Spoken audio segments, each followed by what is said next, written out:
Good morning, good afternoon, or good evening, wherever you might be in this fine world. You're listening to the Startup Selling Show, talking sales with Scott Sabucci. That's me. Let me give you a little bit of backdrop here for this episode. So, over the last couple of weeks and now inching into the last couple of months, lots of volatility, lots of uncertainty in the market with everything happening with coronavirus and different people getting affected in lots of different ways. And a good friend of mine named Jason Everett, he runs a coaching program for salon owners. So, you can imagine of all the businesses out there that are getting hammered with the effects of COVID-19 and the coronavirus and the lockdowns. Salon owners are among those small business owners that are getting hit the hardest, just like small restaurant owners and other folks just like them. So Jason works with these salon owners from all across the United States, Canada. I think he's got some clients internationally.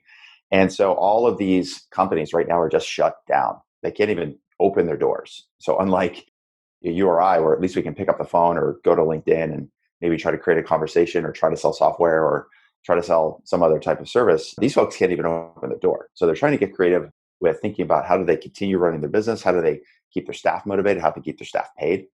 And as a service to his clients, Jason has been running what he calls his 6 a.m. club, 6 a.m. club. So every day since this lockdown, over the last couple of months, Jason has invited his clients to join him at 6 o'clock in the morning Pacific for an interview, a daily routine, and really just try to get some strategies and get some ideas and get some motivation to keep going on how they're going to keep their business rolling, keep their business going in times of trouble like they're facing now.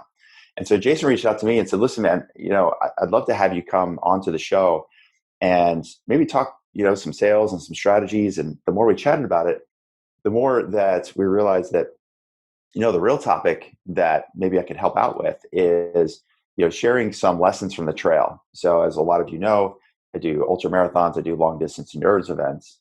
And, we started thinking about and talking through what these salon owners are going through right now. And for them, this metaphorically is an ultra marathon. They're just trying to go day to day, week to week to try to get through this, which frankly for them doesn't have a clear finish line. I mean, at some point, states are opening up and cities are opening up and businesses will open up, but we really don't know exactly what that's going to look like. And they don't know exactly what that's going to look like. So you can imagine how anxious that makes them feel and how difficult that would be as a business owner.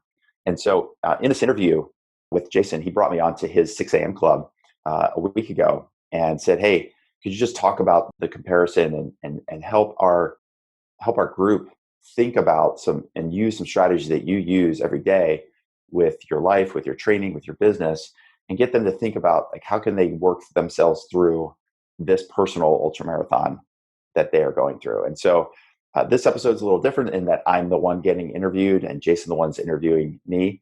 This is a Zoom call, so the audio what you're getting is the audio of that call. And the thing that I left that call with is, while I was the one that was supposed to be there for motivation and inspiration and strategies, I'm the one that left inspired and motivated and left with ideas, because watching these business owners engage at 6 o'clock in the morning to actually do something rather than sit around and just wait.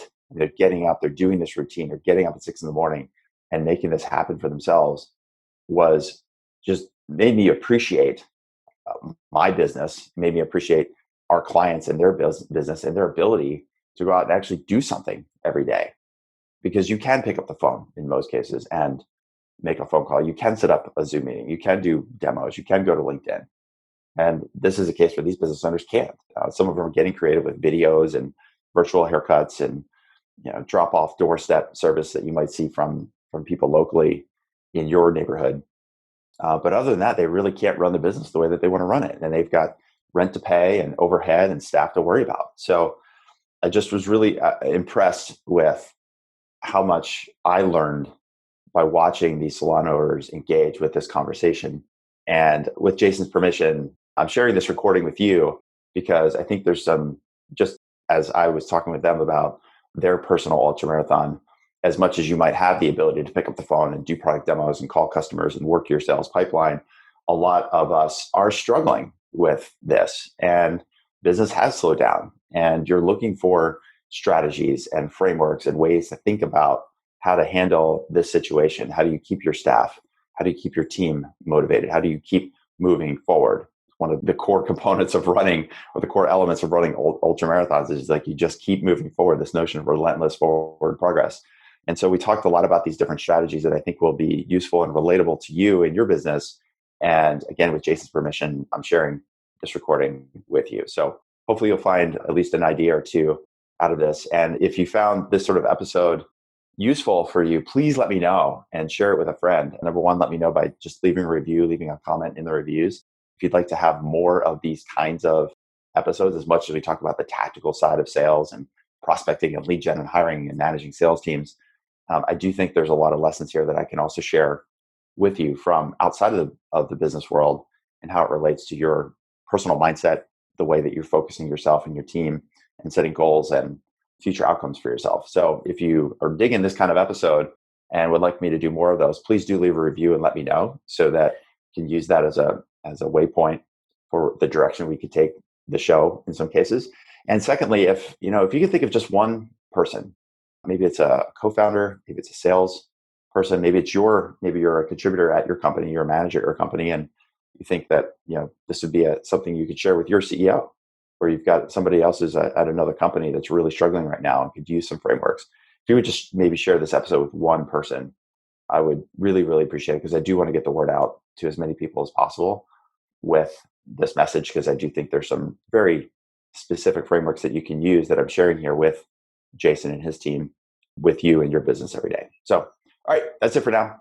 Let's head over to my conversation with Jason Everett and his High Performance Salon Academy.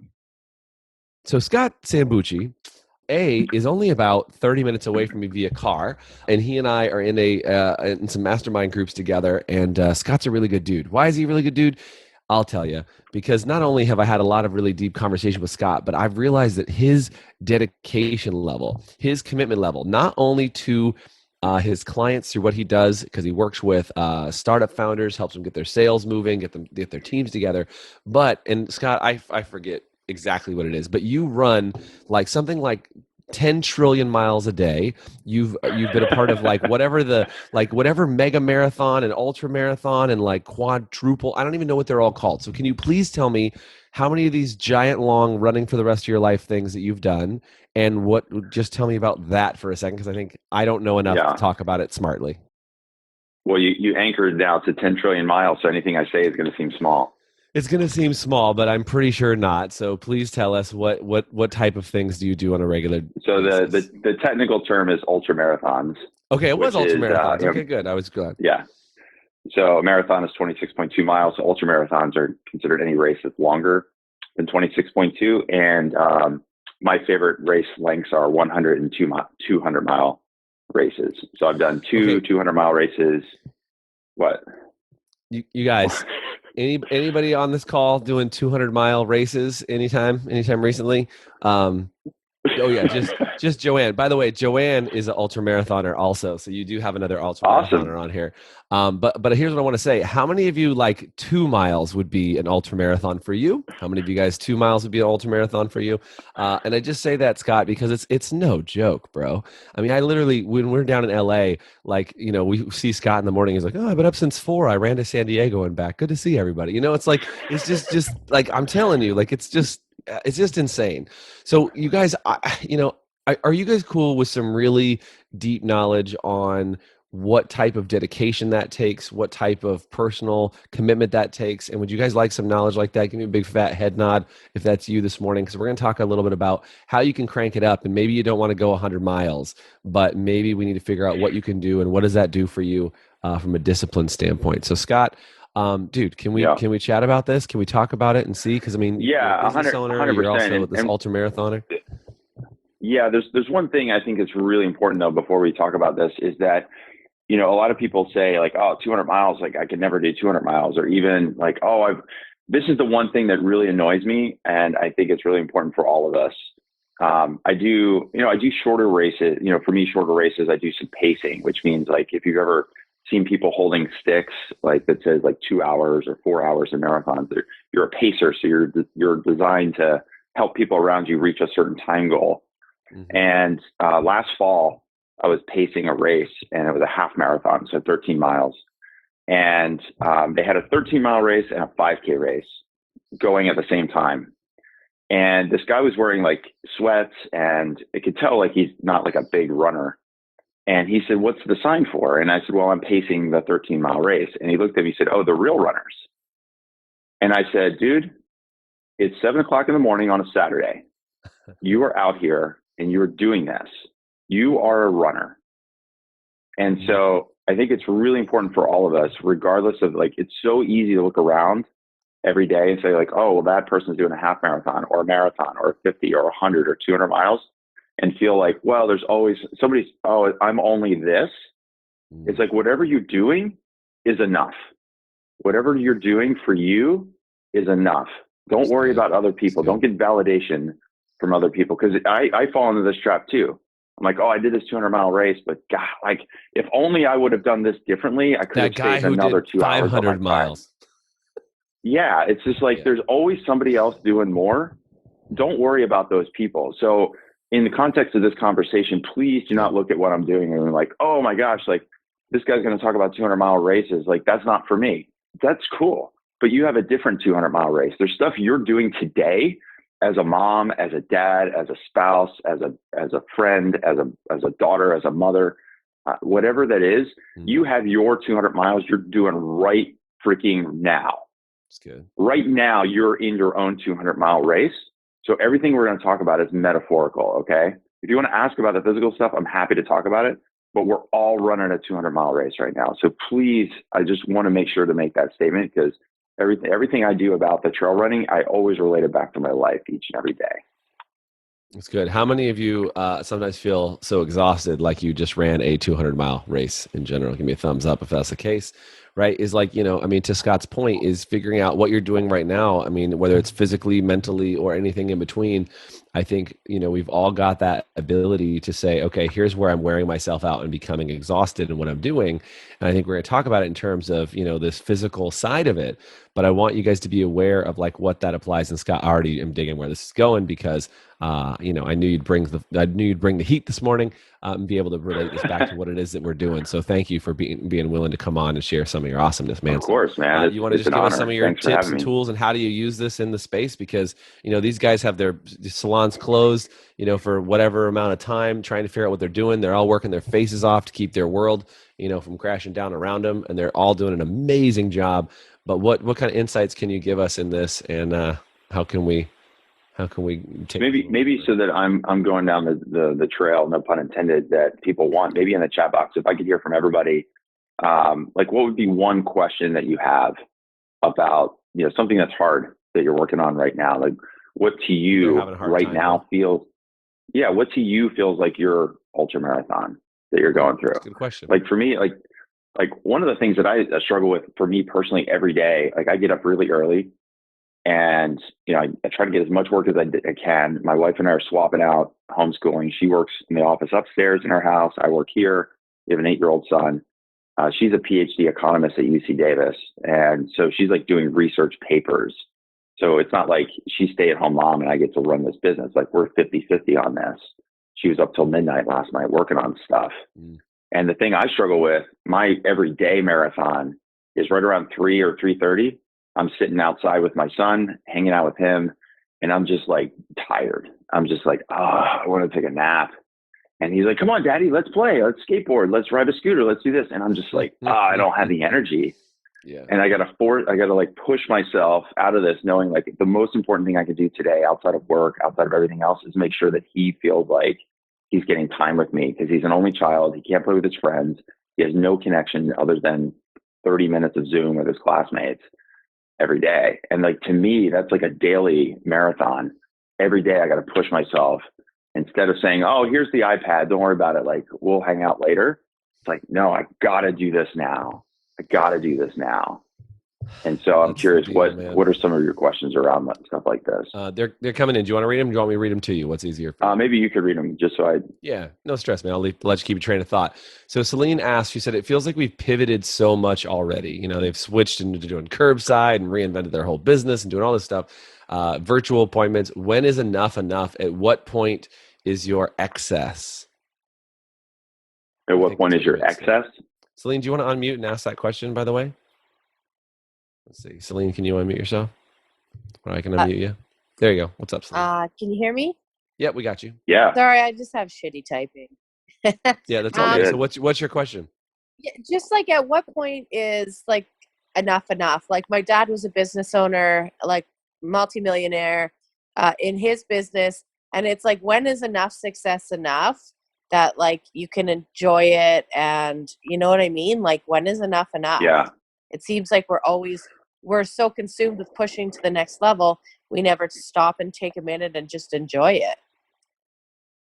Yeah, 100%. So like for me, the way I think about this is two ways I think about it. So one is like when is enough on a daily basis? So every morning I wake up and I do this routine called morning pages. So I just keep this little journal, it's a notebook. I wake up, first thing I do is I write down is about 3 pages of just like blah, like brain dump.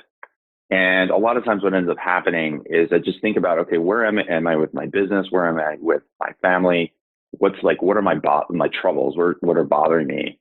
And I get stressed about work too. Like, I work with startups right now and a lot of them are freaking out and a lot of them are trying to figure out like where I was supposed to get some funding. We're supposed to get some big, like $2 million of funding this spring. And now that's just disappeared. What do I do? And I stress for them. I stress about my own business. And the one thing I do every day is think about, okay, what do I have enough today? Like I have enough food in the house. I have enough money coming into the business. I can pay the bills. I can pay myself. I can pay my employees. So even though I'm not hitting, the big goals I wanted to hit that I set out at the beginning of the year, I've got enough right now for the next month, the next 2 months, the next 3 months actually in my business, the next 6 months. Okay, if all these things keep happening, do I have enough to keep the business going? And the answer is yes. So I'm like, okay, so I already have 6 months where I'm like, good. So even if the world keeps crashing down around me, I've got enough for now to keep going. So that's number one. It's just like, whatever those big goals are, getting set on like, where am I today? And am I good enough? Good. Now, the second way I think about it is, okay, so now let's take the opposite, which is like, I just did this big ultramarathon. So I did the last big one I did was, well, that's relative, right? Because I was going to say the 200-mile race I did was in the fall. I did a 100-mile race in February of this year. So let's take the February race this year. So it was a 100-mile race down in New Zealand. So we flew down there as a family. I did a workshop. I did some work stuff. And then we did this race. And I say we because my wife is running crew for me. Like she's taking care of the aid station stuff. She's taking care of my son. Like I get to go out in the trail and be in nature and have this good time. People are like, oh, that's so hard. I'm like, you know what's even harder? My wife gets to hang out with my son without my help for like a day, driving around in a van at 2:00 in the morning, meeting me in an aid station. I could barely speak or tie my shoes. Like that's hard. So that's why I say we. And so I get, you get done these races and I always feel this like sense of huge accomplishment. And then I let myself enjoy it for a couple of weeks. Like I'll eat, Frosted Flakes and have some fun eating some cereal. I'll eat donuts. I'll eat all the stuff I wouldn't normally eat. But then I find myself like naturally after a couple of weeks, I sort of feel like my brain goes into like, all right, what's next? Like, what's the next thing? What's the next race? And so for me, the way I think about it is like, yeah, cross the finish line, celebrate, have that success, but don't force like, okay, I just finished the finish line. What's the next race? I'm just like, there's a natural flow. And sometimes that flow takes me a couple months to come out of this like race lull. Because all of us, it's like Christmas, right? You get to Christmas and you open up your presents and your family's there and you have this great food and the great dinner. And then Christmas Day is over and you're like, oh man, like Christmas is over. Well, it doesn't have to be over. It's like, well, we got New Year's Eve coming up next week. You can sort of like celebrate for a while and then just enjoy it. And then I think you'll naturally come up to a point where you're like, okay, well now I've hit this next level. I'm going to enjoy this level. And then I'm going to find the next new thing. So it's like the joy is in the journey, not in the destination. That's the biggest thing I learned. It's like, there's no finish line that's enough. The finish line is just a line, right? It's just a line that gets you to the next thing. The finish line is just the end of that segment and it's the start of something else. Yeah. So just think about it that way. And I think that will help you get a lot more settled. Yeah. What I love about what you said, at least from my perspective on it, is you're saying it is it's really like, it is this piece of like, you can just continue to keep moving that finish line or enjoy that finish line, right? Enjoy that line and be there. And I think that's what I'm learning through this whole process is like having more just for having more was very interesting in my life prior to all this stuff. Do you know what I mean? Is like, to your point with your son and all these things, is there's just so many different places that I'm like, what else needs to be achieved for achievement's sake versus what it needs to be achieved for, because I just am moving that finish line to the next thing that I haven't got to yet. I mean, to your point, I think sometimes it's that journey. It's that 2 a.m. not being able to tie your shoe piece of that, of like just realizing that part of it is as much of it as everything else. You know what I mean? Yeah, I feel like the process of doing hard stuff is where I actually so I had some, Jason, you know this because you and I talked about this. You really helped me out last summer. I had some problems with my own business. I had ramped up too much. I had hired some team, and the team it wasn't their fault. It's just like the business wasn't growing at the pace I thought it was going to grow. So I kind of staffed up, thought it was going to grow at a certain pace, and it just wasn't there. And I kept kind of like pushing every month. Okay, we're going to try this. We're going to try that. After 6 months, I bled away all of the cash reserves I had in the business. And I sat down with my wife, and I'm like, I was embarrassed. I was like, I'm doing the books for the month, and I'm like, I don't have enough money to pay for the expenses right now. And I was just like, it was hard for me to tell her that. I was like, I've been running this business for 4 years. She's been supporting me in this. I moved away from working full time at a startup that was going fantastically well to do this. And after 4 years, I got to tell my wife, I don't know how we're going to cover all the expenses right now.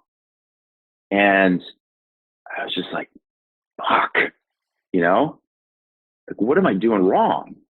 And she said, you're not doing anything wrong. She said, this is hard. We're going to be fine. We're going to get through it. You're going to figure it out. She said, that was the thing she said. She's like, the reason this is hard is because you've already solved the easy problems. The easy ones are done. What's ahead of you is the hard ones.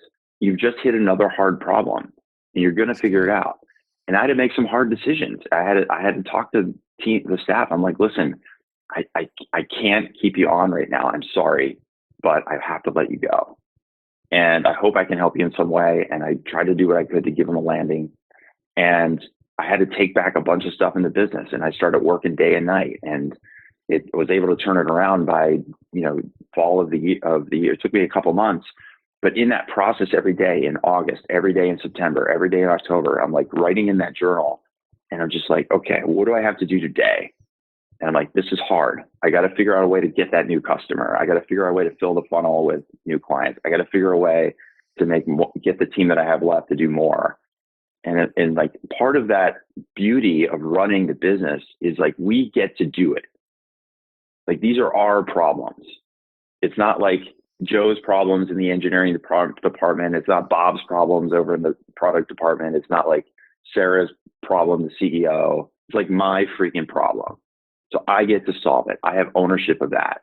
Whether I figure it out or not, everything's going to be fine because we live in a world where, like, let's face it, like as much as all of us might be struggling right now, there are people that are way worse off.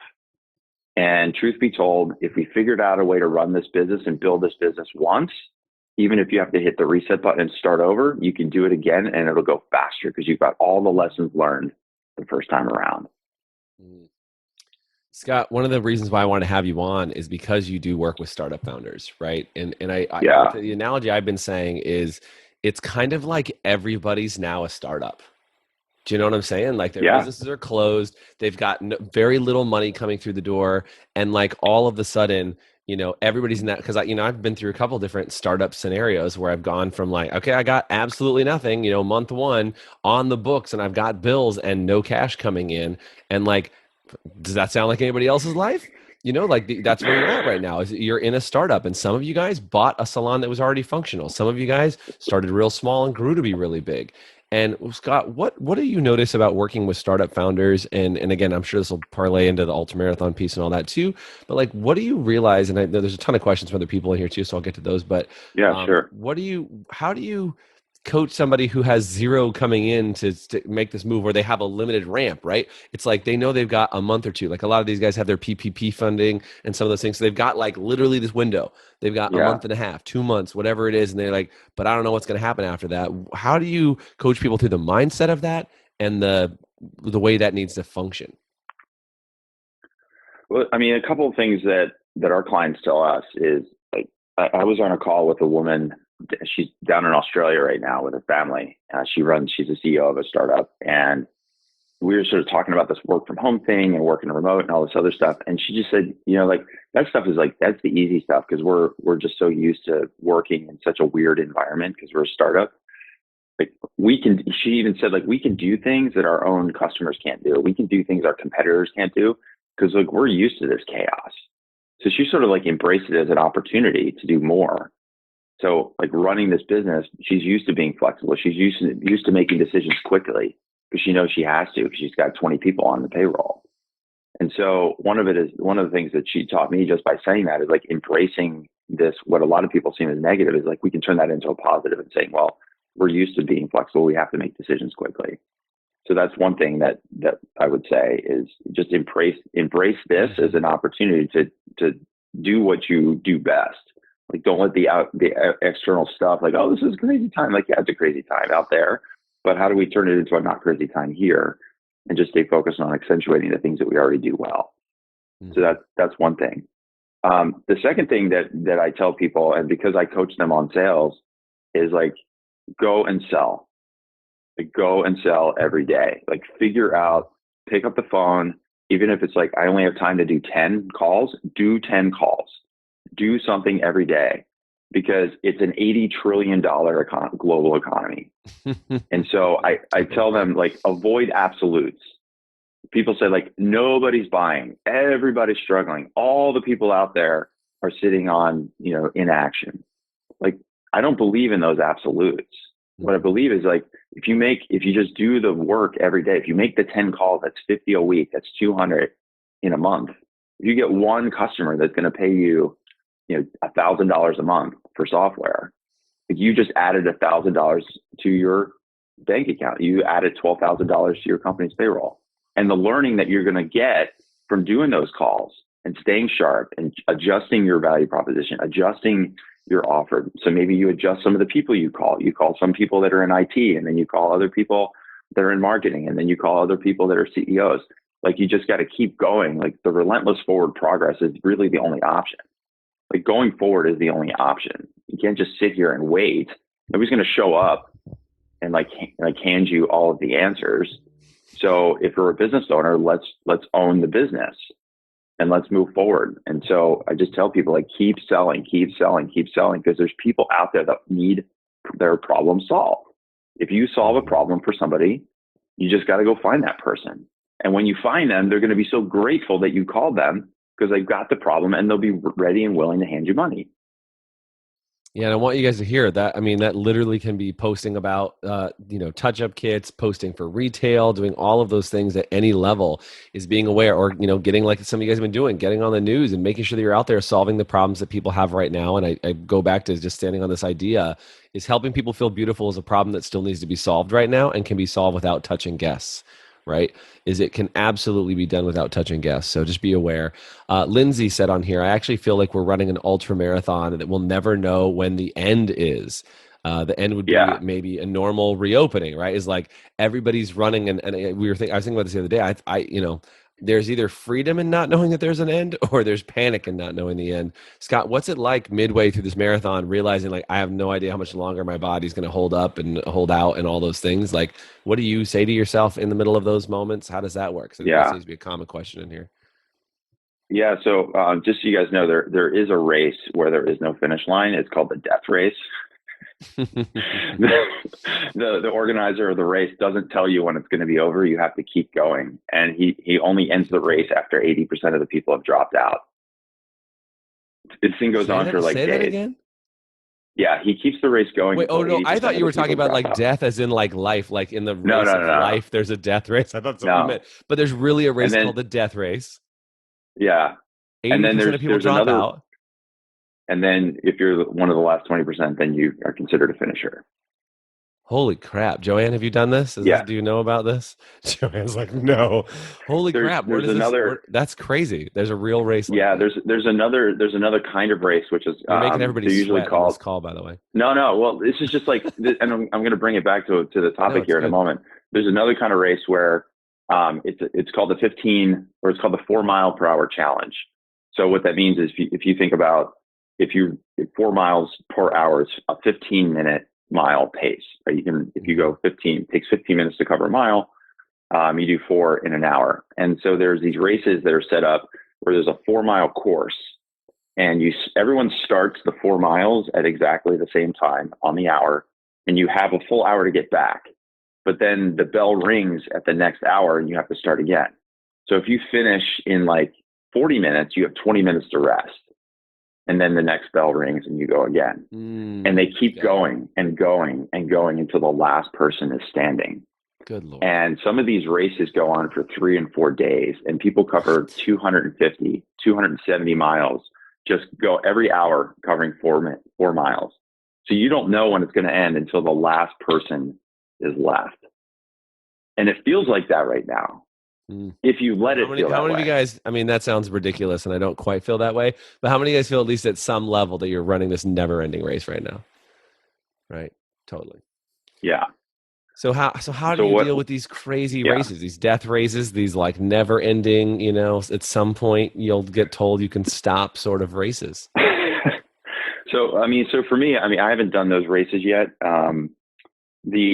But if you're doing let's say you're doing a 100-mile race, usually the hardest part of the race is like right around mile 70, because you sort of like been going all day. They usually start around 5 or 6 in the morning.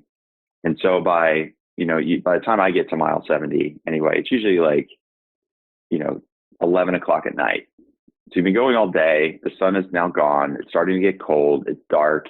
At least during the day, you can like enjoy the scenery and be out in the trail and all that stuff, other stuff. But at night, it's like you and a headlamp, and you're tired and you start to get delirious. And sometimes by 3 or 4 in the morning, you start to hallucinate a little bit, especially like the 200-mile races, because you've been out there for a couple of days without sleep.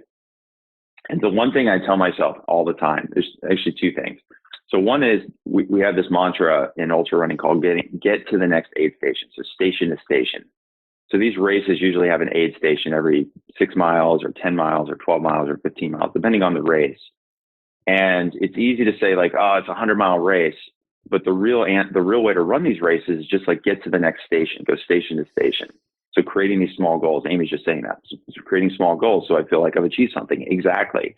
So if I'm at mile 70 and I know the next aid station is mile 78, the only thing I'm thinking about is the next 8 miles. And if I know those 8 miles are going to take me 3 hours because there's this uphill climb and then it's downhill and a little technical, then I'm like, okay, it's 11 o'clock at night. I've got 8 miles ahead. I should probably get to mile 78 around 2 in the morning. And that's it. Like those are my next 3 hours. So station to station. Now, the next thing that's most important about that, it's not just getting to the station and celebrating, but then you got to get the hell out. Because I've been in these aid stations and it's 4 in the morning and it's cold and people have a fire and there's people with the running bibs on and they're hovering around the fire. And I'm looking at them, I'm like thinking to myself, like, what are you doing? Like, get out. Because now, yeah, you made it here, but don't get too comfortable. Because if you get too comfortable at the time, it's just like tick, tick, tick, tick, tick, tick, tick. Like the best thing you do is like get the hell out of there as quick as you can and get to the next one. So you got to keep moving, right? There's relentless forward progress. So this idea of getting station to station and then getting the hell out is number one. And then the second thing that I tell myself is like, no matter what happens, number one, even if I don't finish the race, I've tried, right? I've given everything I've got. Number two, like be smart. If for some reason if I'm hurt, if I'm injured, don't do anything stupid that's going to jeopardize myself or my family. And so be smart about the decisions I make. And thirdly, like everything else aside, I'm not quitting. They're going to have to fucking pull me off of this trail, kicking and screaming or unconscious, because I am not stopping unless my body tells me to stop. I'm just going to keep going. And right now, even if I can only go another half a mile, I'm going to go another half a mile. Because no matter how good you feel or how bad you feel, it's never going to last. Like they're just going to have to pull me off this course. And if they pull me off the course, then so be it. But I've given it everything I've had. And that's all I can ask of myself. It's like, I'm not in this race to win it. I'm in this space to see how far I can push myself. And that's it. Did you guys catch that? I'm not in it to win it. I'm in it to see how far I can push myself. I need to write that down as I'm thinking about it and doing it. Hopefully Tara's taking notes on here because Tara's a note-taking boss. Thanks, Tara. Scott, I think it's really interesting as far as like talking about this. I'm curious for everybody who's on the call, what are your small milestones? What are you putting up as aid stations right now? Right? And think about that. The aid stations are what you get to erect right now.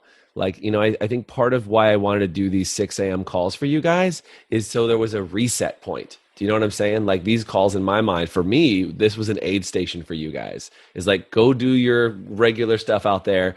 Let's put this aid station up for you and say, come at 6 a.m., huddle by the fire for a minute, not for too long, right? But like huddle by the fire for a second and then keep rocking because I think part of that in my mind for you guys is like, what is that aid station for your staff right now?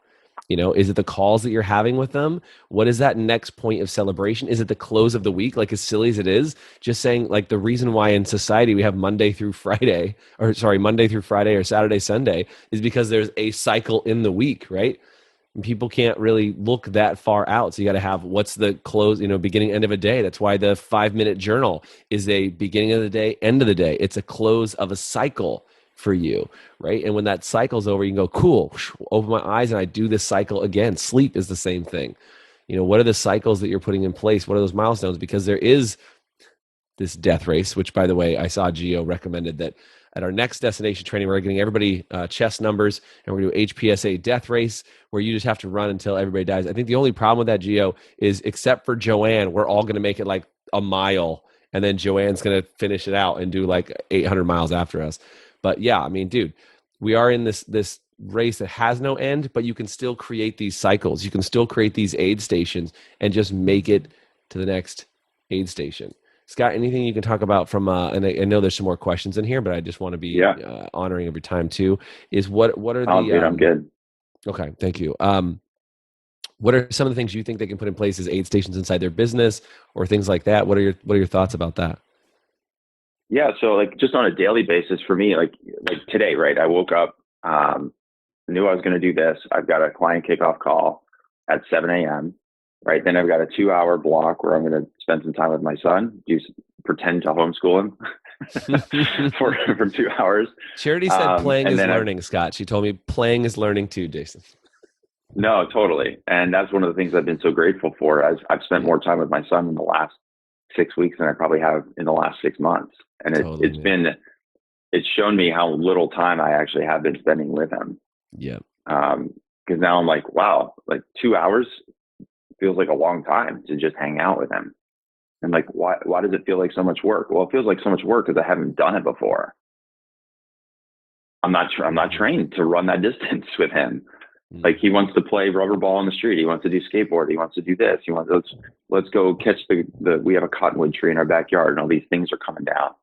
He's like, let's go catch the things. And I'm like, man, it's 3 p.m, man. I'm tired. I want to take a nap. He wants to keep going. Right.